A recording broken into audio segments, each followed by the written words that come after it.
함께 말씀을 나누도록 하겠습니다. 제가 청년이라고 하기는 좀 애매하네요. 제가 결혼을 일찍 해서. 그렇지만 나이로는 청년 시절이죠. 20대 초반에 페인트 현장 일을 몇 개월 정도 한 적이 있습니다. 그러니까 아내와 제가 군산에 있을 때라서 사역은 전도사 사역을 하면서 교회를 이렇게 신실하게 또 섬기고요. 그때는 생각해보면 예린이 하나밖에 없었습니다. 그래서 예린이가 아주 지금 어렸을 때 본가에서 예린이 같이 키우면서 이제 아무래도 지역이 군산이다 보니까 조선소에서 일을 했습니다. 거기 이제 페인트 현장 일을 제가 몇 개월 동안 하면서 생계를 유지했던 적이 있는데, 근데 페인트 현장 일을 하다 보면은 정말 힘든 것 중에 하나가 뭐냐면 사실 관계입니다. 관계. 그러니까 이 일도 물론 몸적으로 힘들죠. 현장 일이란 게 막 몸이 힘들고 어려운 일인데, 근데 현장 일을 하시는 분들은 대부분 동감하시는데 현장에 처음 나가면 되게 위축이 돼요. 위축이 된 상태에서 현장에서 일하시는 분들은 대부분 어떤 분들이면 엄청나게 거친 아저씨들입니다. 그래서 이분들과 관계 형성하는 게 이게 상당히 어려운 일이죠. 더욱이 예수 믿는 사람들은 이게 관계 형성에 되게 어려움을 겪는 것 중에 하나가 뭐냐면 이 술입니다. 술. 이 아저씨들이 관계 형성을 어떻게 하냐면 술자리에서 하거든요. 술 먹으면서 막 만취하면서 막 자식하면서 나이가 30살 터울 나도 형이라고 해 임마. 그럼 나 형이라고 하고 막 이런 이상한 관계들이 있는데, 저는 이제 예수를 믿고 또 전도사다 보니까 제가 이 술자리를 가지 않는 거예요. 그러니까 이 관계 형성이 되게 힘들고 어렵습니다. 근데 제가 그 관계의 어려움 중에서 가장 스트레스를 받았던 게 기억이 남는데, 그게 뭐냐면 현장 소장님과 작업 반장님의 마찰이었습니다. 와, 현장 소장님이 그때 당시 그 페인트 회사의 사장님의 아들이셨어요. 그러니까 이제 우리로 치면 낙하산인 거죠. 조금 이 아저씨들보다 나이가 어리십니다. 그때 제가 저보다 한 10살 많으셨거든요. 그러니까 30대 초반 정도 되셨어요. 작업 반장님은 나이가 한 50대 중반이셨는데 두 분이 얼마나 싸우시는지 그냥 막 빠데 2번 쳐야 되는데 왜 한 번 쳐가지고 막 이 면이 매끄럽지 않은데 이거 어떻게 해야 되냐, 한 번 더 쳐라, 아니다 이거 한 번만 쳐도 된다, 샌딩 왜 이따구로 했냐, 막 사포 제대로 쳐라, 한 번 더 쳐야 된다. 얼마나 싸우냐면 이거는 스프레이로 쳐야 된다, 아니다 이걸 롤러로 칠해야 된다, 막 에어스프레이를 이건 뿌려야 된다, 막 엄청나게 싸우시는 거예요. 그러다가 이게 싸움이 자꾸 잦아지시니까 그냥 쌍욕을 하시면서 서로 막 주먹 다툼을 하시는 거예요. 근데 이제 이게 요즘 들어서 그게 현장의 언어라면서요. 무슨 뭐 그런 언어가 있는지 모르겠지만 막 주먹 다툼으로 막 20살 차이가 나는데 이게 완전 무슨 유치원생처럼 막 쌍욕을 하면서 주먹 다툼을 하는데, 어린 전도사인 저로서는 이게 너무 싫은 거예요. 내가 일로 스트레스를 받는 게 아니라 이분들 간의 관계에서 눈치를 봐야 되는 게, 나는 샌딩 열심히 치라고 치고 있는데 갑자기 현장 소장이 와서 너 뭐 하냐고 막 소리를 지르는 거예요. 뭐 작업 반장님이 하라고 했는데요, 이 작업 반장 하면서 둘이 또 싸우는 거고. 그러니까 이게 제가 너무 힘들었던 것 같아요. 근데 제가 지나와서 생각해 보니까 사실은 우리들의 삶도 이와 크게 다르지 않다라는 거예요. 그러니까 우리들의 인생 속에서 갈등이 대부분 언제 일어나냐를 본다면 목적이 달라서 일어나는 게 아니더라는 거죠. 방법이 달라서 나오는 겁니다. 방법이 달라서. 목적이 다르면 어떻게 되냐면 각자 길을 가면 됩니다. 안 싸워도 돼요. 서로 갈라지고 굳이 다툴 필요가 없습니다. 그런데 우리들의 삶에서 갈등이 가장 많이 일어나는 이유가 뭐냐면요, 방법이 다르기 때문에. 부부도 마찬가지고 가정도 마찬가지죠. 내가 너무 사랑하는 우리 가정 안에서 대부분 싸움이 언제 일어나냐면 목적이 달라서 싸움이 일어나지 않습니다. 부부도 그렇고요, 부모 자식 간도 마찬가지입니다. 형제 자매도 마찬가지예요. 대부분은 같은 목적을 가지고 있어요. 뭡니까? 자녀들이 잘 되길 바라고요, 가정이 하나 되길 바라고요, 서로가 행복하기를 원합니다. 나보다 더 잘 되기를 원하는 거예요. 그런데 갈등과 싸움이 왜 일어납니까? 방식이 다른 거예요. 방식이. 남편이 살아온 배경과 아내가 살아온 배경이 다릅니다. 각기 다른 것을 경험했고 다른 환경 속에서 자라왔습니다. 그러니까 어떠한 상황이나 어떠한 뭔가의 어떤 사건이 딱 마주됐을 때 나한테 익숙한 방법을 사용하게 되면서 충돌과 다툼이 일어나는 거죠. 그런데 이게 우리 삶뿐만이 아니라 신앙생활도 동일하다는 거예요. 정확하게 이 구조와 패턴을 따릅니다. 신앙에서의 충돌은요, 대부분 어떠한 딱 사건과 환경 앞에서 나는 내 방식을 고수하려고 하고 하나님은 하나님의 뜻하심을 위하여 나아가십니다. 그러니까 본질적으로 사실은 방법에 대한 충돌인 거죠. 그래서 오늘 우리 주님께서는요, 우리들에게 이렇게 권면하십니다. 이사야 55장 8절에서 9절 본문 말씀이죠. 함께 다시 한번 읽어보겠습니다. 다 같이 읽습니다. 시작. 이는 내 생각이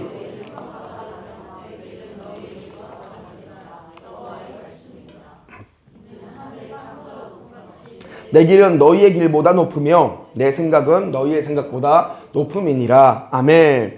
오늘 말씀을 보면요, 주님이 그냥 아주 명시적으로 딱 말씀하십니다. 너희들의 방법과 내 방법이 다르다라는 거예요. 하나님이 분명히 하나님의 일을 진행하시는데, 그리고 성경을 통해서 보면은 우리들의 열심과는 다른 하나님의 열심이 세상을 움직이시고 진행을 하시는데, 그런데 그 모든 것에 대한 목적이 하나밖에 없다라는 거죠. 그 목적이 뭡니까? 우리가 표면적으로 이야기하기는 구원이라고 얘기합니다. 하나님께서는요, 구원을 위해서 일하신다라고 얘기하죠. 근데 이거를 더 깊이 들어가면, 신학적으로 이것을 관통하면요, 하나님의 목적은 하나밖에 없습니다. 그게 뭐냐면 하나님의 영광입니다. 하나님의 영광. 우리는 하나님의 목적이 우리들의 회복과 구원을 위해서 일하신다고 하는데, 성경이 의미하는 더 깊은 하나님의 일하심은 사실은 하나님의 영광을 위함이라는 거죠. 성경 곳곳에 그것을 나타내는 구절이 있습니다. 이사야 48장 9절에서 11절 말씀인데 제가 읽어드리겠습니다. 내 이름을 위하여 내가 노하기를 더디할 것이며 내 영광을 위하여 내가 참고 너를 멸절하지 아니하리라. 보라, 내가 너를 연단하였으나 은처럼 하지 아니하고 너를 고난의 풀무불에 택하였노라. 나는 나를 위하여 이를 이룰 것이라. 어찌 내 이름을 욕되게 하리요 내 영광을 다른 자에게 주지 아니하리라. 여러분, 하나님은 하나님의 영광을 위해서 일하신다는 거죠. 여러분, 같은 비슷한 결을 가진 말씀이 또 있습니다. 에스겔 36장 22절에서 23절입니다. 우리 사랑하는 성도님들께서 함께 선포해 주시면 좋을 것 같습니다. 함께 읽습니다. 시작. 그러므로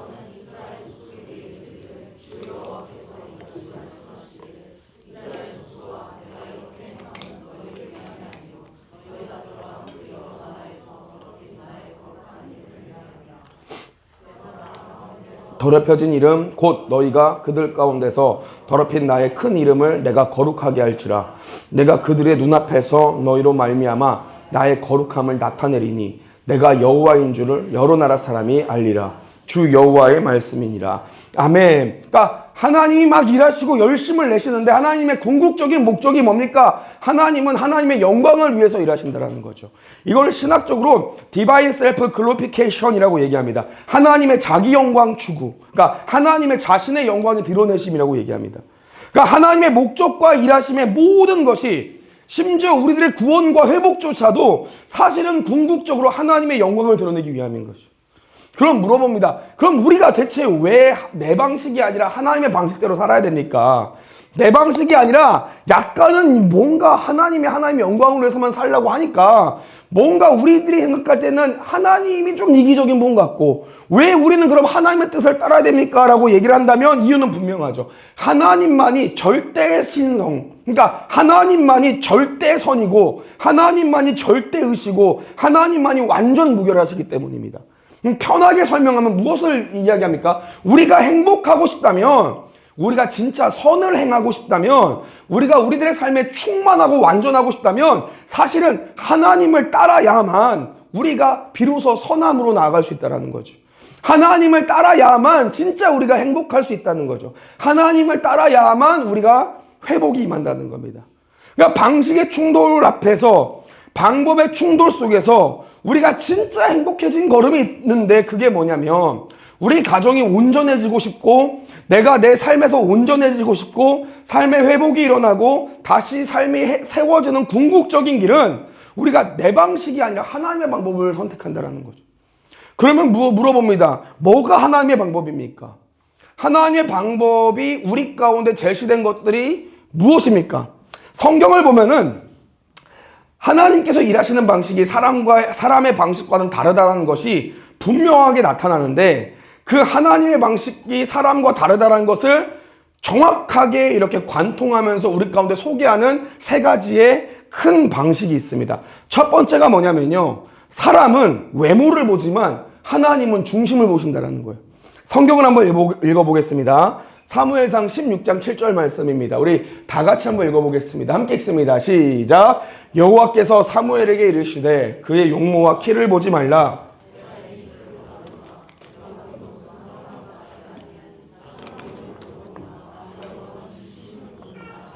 아멘. 여러분 보세요. 다윗이 왕이 되던 시기에 사무엘이 선포한 거죠. 하나님이 사무엘을 보내셔서 이새의 아들 중에서 새로운 왕을 선택하게 하십니다.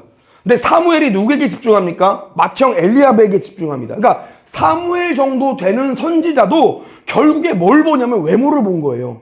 엘리압은 키도 크고 잘생겼습니다. 위풍당당하죠. 뭔가 이 사람이 왕이 될 것 같은, 내가 왕이 될 상인가? 왕이 될 상인 거예요. 그렇지만 하나님이 그를 선택하지 않으십니다. 그 다음 안수를 하는데 계속 이게 하나님이 옮기시더니 결국에는 가장 이상해 보이는 다윗을 하나님이 선택하십니다. 왜 하나님이 다윗을 선택하십니까? 선택된 이유를 그 당장은 몰랐는데 이후 성경에서 드러난 다윗의 인생을 통해서 우리가 하나님께서 다윗을 선택한 이유를 알게 되죠. 다윗은 하나님 앞에서 누구보다 겸손했고요. 하나님을 누구보다 사랑했고 하나님 앞에 온전하게 헌신했던 사람이었습니다. 자, 돌아와 봅니다. 마찬가지 여러분들, 오늘 우리들의 한계가, 인간의 한계가 있습니다. 인간의 한계가 뭐냐면요, 여러분, 인간의 한계는 인간의 속을 모른다는 거예요. 우리는 타인의 속을 모릅니다. 여러분, 아무리 보니까 요즘 막 시대가 발전해서 AI가 새들의 소리를 패턴화 시켜가지고 어떠한 의미인가를 분석한 이런 시스템도 나오더라고요. 저는 아무리 과학이 발전해도요, 사람의 속을 드러내는 것은 절대 있을 수 없다고 생각합니다. 이거는 물리나 어떤 패턴과 법칙이 아니에요. 우리는 인간의 속을 몰라요. 우리는 타인의 속을 알지 못합니다. 그래서 여러분, 저는요, 하나님께서 중심을 보신다는 얘기가 이게 얼마나 두려운지 모릅니다. 그러니까 이게 뭔 의미냐면, 지금 오늘 사람이 볼 때는 여러분들이 다 예배 자리에 앉아 있어서 예배하는 것 같지만 사실은 예배하지 않을 수 있다는 거예요. 믿음이 다 좋은 것 같지만 겉으로 보면 제가 볼 때 우리 성도님 다 믿음 좋은 것 같아요. 그런데 사실은 내면은 믿음이 없을 수 있다는 거죠. 겉으로는 친절하고 선을 행하고 의롭게 보여줄 수 있으나 속은 그렇지 않다라는 거죠. 왜? 우리는 외모밖에 못 봅니다. 내면이 안 보여요. 현상만 보이고 눈에 보여진 물질만 볼 수 있습니다. 우리들의 눈은요, 마음과 그 중심을 알지 못합니다. 그래서 여러분들, 이게 계속적으로 작동하면 어떻게 됩니까? 하나님이 빠진 인생은 늘 외모적인 인생에 목숨을 걸게 되는 거죠. 눈에 보이는 것에 집착하고요, 귀에 들려지는 것에 집착하고요, 사람들의 평가에 계속적으로 집중하게 됩니다. 근데 하나님이 보시는 건 중심이라고 얘기해요. 결국에는 하나님을 향한 마음을 보신다라는 거죠. 하나님을 향한 순종을 보신다라는 겁니다. 겸손을 보시고요, 하나님의 관계 속에서 내가 얼마나 그곳에 진실한가를 보신다라는 거예요. 그리고 하나님의 영광은 곧 이런 자에게 나타나게 되어 있습니다. 외모적인 것을 위해서 살아가는 삶의 방식은요, 절대로 선을 쫓을 수 없습니다, 여러분들. 절대 만족할 수 없고요, 행복할 수 없습니다. 중심적인 삶이 있어요. 눈에 보이지는 않지만 하나님과의 그 관계 속에서 일어나는 그 심령의 역사, 우리를 하나님께서 내 내면 가운데로 막 인도하시는 그 만족, 주님은 그래서 사람은 외모를 보지만 나 여호와는 중심을 본다라고 말씀하십니다. 마음을 보시고 중심을 보시는 거예요.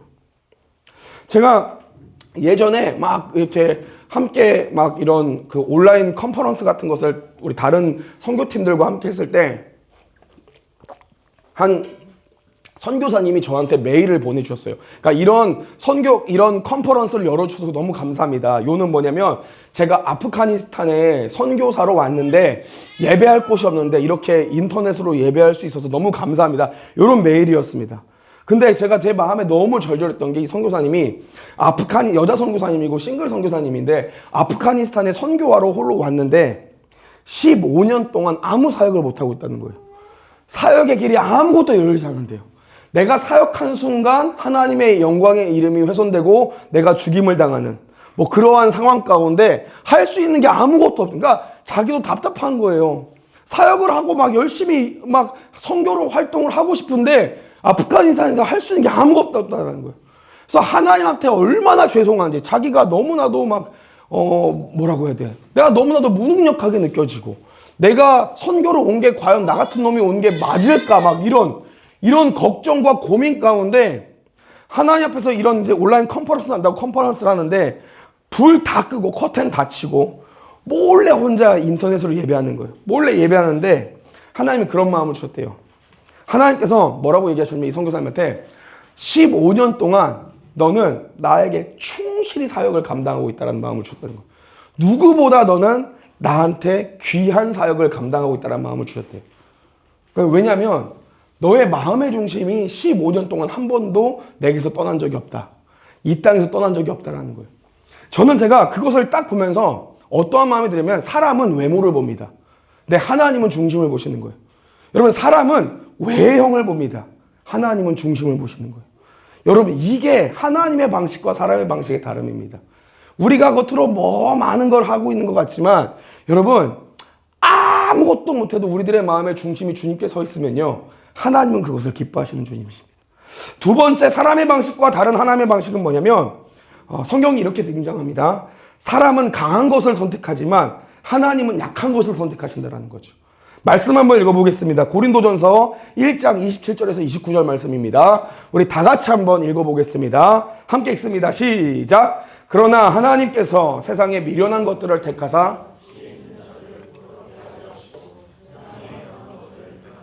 강한 것들을 부끄럽게 하려 하시며 하나님께서 세상에 천한 것들과 멸시받는 것들과 없는 것들을 택하사 있는 것들을 폐하려 하시나니 이는 아무 육체도 하나님 앞에서 자랑하지 못하게 하려 하심이라. 아멘. 자 보세요. 오늘 우리가 읽은 이 본문은요 보통 우리가 어떻게 해석을 하냐면 하나님은 강한 자를 사용하지 않고 약한 자를 사용하십니다. 뭐 요 정도로 해석이 되잖아요. 근데 오늘 말씀은 그게 아니라 정확한 포커스가 있습니다. 뭡니까? 하나님은 약한 사람을 사용하시는 것이 아니라 정확하게는 하나님은 약함이라는 방식으로 역사하신다라는 거예요. 그러니까 이게 지칭한 것이 사람이 아니라 것들입니다. 본문을 보면은 세상이 미련한 것들, 세상에 약한 것들, 세상에 천하고 멸시받는 것들 다 하나님께서는 이 지칭을 하면서 이들이 세상에 강한 것들을 이기고 이들이 세상에 지혜로운 것들을 이기고 이렇게 설명을 하시는 거죠. 그러니까 오늘 말씀의 중요한 포커스는 사람 자체가 아니라 하나님이 선택한 방식이 무엇이냐라는 겁니다. 하나님은 단순히 약한 사람을 사용하십니다가 아니라 약함이라는 방식을 통해서 역사하신다라는 거죠. 그래서 성경 전체를 보면요 하나님의 방식이 일관됩니다. 기드온이 300명이라는 소수를 가지고요 메뚜기 같이 많고 해변에 모래같이 많은 미디안 군대를 이깁니다. 다윗이 소년 목동일 때 인간 중에 제일 강하다고 이야기하는 골리앗 앞에서 승리를 거둡니다. 더 점점점 이 논리가 확정이 되면 누구를 통해서 결론이 납니까? 예수님께서 온 세상의 구원자이시자 하나님 그 자신이신 예수님께서 이 땅에 오셔서 십자가라는 처절한 방식을 사용하시면서 온 인류를 구원하신 거죠. 그러니까 하나님의 능력을 하나님은 약한 사람을 쓰시는 것이 아니라 약함이라는 방식을 통해서 능력을 드러내신다는 거죠. 그래서 바울이 이것을 깨닫고 고린도후서에서 뭐라고 얘기하냐면 내 능력이 약한 데서 온전하여짐이라 라고 얘기를 합니다. 그러니까 세상의 능력은요 반대로 세상은 강한 능력과 힘을 의존합니다. 강해지고 능력 있고 더 준비해서 뛰어난 자가 살아남는다라고 얘기를 하죠. 그런데 하나님은 약함이라는 방식을 통해서 일하시고 사용하십니다. 능력이 아니라 결국에 이 약함, 하나님을 의존하는 삶을 통해서 여러분 이 하나님을 의존한다는 게 얼마나 약해 보입니까? 누구를 의지한다는 게 얼마나 약해 보입니까? 누구를 의지하고 의존한다는 것만큼 여러분 이거 약한 게 어디 있습니까? 그런데 그 하나님을 의지하고 의존하는 그 믿음 앞에서 세상이 무너진다라는 거예요. 하나님을 의존할 때 그 약함의 방식들, 신앙의 모든 속성들은 다 약함의 방식이죠. 믿음, 여러분 뭘 믿어요? 눈에 보이지 않는데. 소망, 우리 삶에 소망을 품을 게 뭐가 있어요? 그냥 열심히 일하면 되는데. 사랑, 여러분 사랑이 얼마나 비합리적이고 약한 말입니까?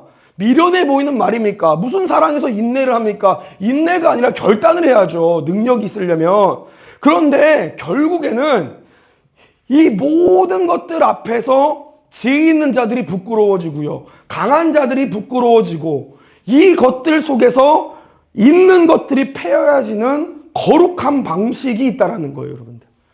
그래서 여러분, 우리가 하나님의 영광을 위해서 일하고요. 우리는 그 하나님의 방법에 동참하고요. 선함과 의로움과 만족함이 그것을 통해서 일어난다고 얘기했는데 그 하나님의 영광이 언제 일어나냐면 우리들의 가장 약한 지점을 통해서 역사하신다는 거예요. 여러분 이게 이 논리가 너무나도 정말 풍성한 복음의 역설입니다. 우리가 강할 때 하나님 사용하시는 것이 아니라 내 마음이 가장 처절할 때 하나님 우리를 사용하시는 거예요. 우리가 뭔가 방식에 놀라운 뛰어난 프로그램과 시스템을 알고 이것을 우리가 사용할 때 하나님이 역사하시는 것이 아니라 가장 내 마음에 비천한 한 구석 거기에서 하나님의 심령의 역사하심이 일어난다는 것이죠. 그렇기 때문에 자연스럽게 이것에 대한 하나님의 방식이 세 번째로 이어지는데 마지막 세 번째가 뭐냐면 사람은 지배하려고 하지만 하나님은 섬김으로 일하신다는 겁니다. 마가복음 10장 44절에서 45절 말씀이죠. 함께 읽습니다. 우리 다 같이 읽습니다. 시작. 너희 중에 누구든지 으뜸이 되고자 하는 자는 섬김을 받으려 함이 아니라 도리어 섬기려 하고 자기 목숨을 많은 사람의 대속물로 주려 함이라. 아멘. 사람의 본능, 사람의 방법은 지배입니다. 권력을 갖고 싶어 하고요. 높아지고 싶고 인정받고 싶고 하는 이유가 뭐냐면 결국에는 내 뜻을 통해서 통제하려고 하는 거죠. 내 뜻을 관철하고 싶은 겁니다. 이게 인간의 자연스러운 욕망이죠. 하지만 하나님의 방법이 정반대라는 거예요. 하나님의 방법은 낮아지는 거라는 겁니다. 섬기는 것, 희생하는 거랍니다. 그 끝을 쫓다 보면 결국에 뭐가 나오죠? 십자가가 나오죠. 우리가 사람들이 실패라고 여긴 그 십자가가 천지의 창조주이시고 유일한 신이신 하나님께서 선택한 인류 구원의 능력이 되어집니다. 그러니까 낮아짐에 비천함이 높아짐이 됩니다. 죽었더니 그게 생명이 일어난다는 거죠. 약함이 능력이 된다는 겁니다. 그러니까 사실 오늘 말씀을 관통하는 핵심 말씀이 오늘 말씀입니다. 여러분 오늘 우리들의 삶에서 왜 방법이 다를 때 충돌이 일어납니까?를 본다면 그것은 결국에 내 방법이 옳다는 것에 대한 자기 의에서 나오는 거예요. 이거는 내면 깊은 곳으로 우리가 이것을 추적해 보면은 사실은 이거는 내가 인정받고 높아지려는 것으로부터 기인이 되는 거죠. 직장 안에서 내가 내 영향력을 확대하려고 하면은 그부터 바로 우리는 충돌과 다툼이 일어납니다. 가정 안에서 내 주장을 완고하게 하고 굳게 하면은 반드시 가정에서 싸움이 일어납니다. 사회에서도 내 의견을 막 피력하려고 하면은 이건 서로 간에 막 여러 사람들의 마음에 상처를 입히게 돼요. 전쟁도 보세요. 전쟁은 내 이익을 주장하는 것이 전쟁 아닙니까? 내 이익을 주장하려고 남을 침공하고 폭탄 떨어뜨리고 거기에 사상 대입하고요. 여러 가지 뭐 하는데 결국에는 사람들은 죽어가고 막 뭐가 옳다 그러다 하지만 결론적으로는 죽은 사람들이 많아지고. 여러분 근데 오늘 이러한 것이 우리들 삶에 일어날 수 있다는 거예요. 그래서 하나님은 여러분들 하나님이 원하신 길은 낮아지는 길, 섬기는 길이고 이것을 통해서 역사하시는 하나님의 일하심이 있다는 거죠. 이게 참된 위대함이고 영광이라는 겁니다. 여러분 우리들의 삶 속에서는요 늘 선택이 있습니다. 내 방법을 따를 것인가 하나님의 방법을 따를 것인가. 이 선택이 사실은 우리들의 인생을 명확하게 결정했습니다. 우리가 지금 계속 고백하는 것처럼 가장 지혜로운 길이 무엇입니까를 본다면 하나님의 방법을 선택하는 겁니다. 왜냐하면 하나님만이 가장 선하시고 가장 의로우시고 가장 완전하시기 때문에 그래요. 내 감정, 내 경험, 내 판단으로는 절대로 완전한 결정을 할 수 없습니다. 하지만 하나님의 방법을 따른다면 반드시 선으로 인도됩니다. 그럼 물어봅니다. 우리가 그 하나님의 방법을 선택할 수 있는 비결이 뭡니까? 그 방법은 하나입니다. 여러분 너무 간단한 논리인데요. 하나님께 물어야 됩니다. 하나님께 여쭈어야 됩니다. 하나님께 우리가 모든 삶의 문제를 드러내서 주님 앞에 여쭈어야 되는 거죠. 주님께 묻지 않으면 여러분 어떠한 위대한 인물도 결국 실수를 합니다. 여호수아 9장 11절에서 15절 보면요 이런 구절이 있습니다. 우리 다 같이 한번 읽어볼까요? 함께 읽습니다. 시작. 그러므로 우리 장로들과 우리 나라의 모든 주민이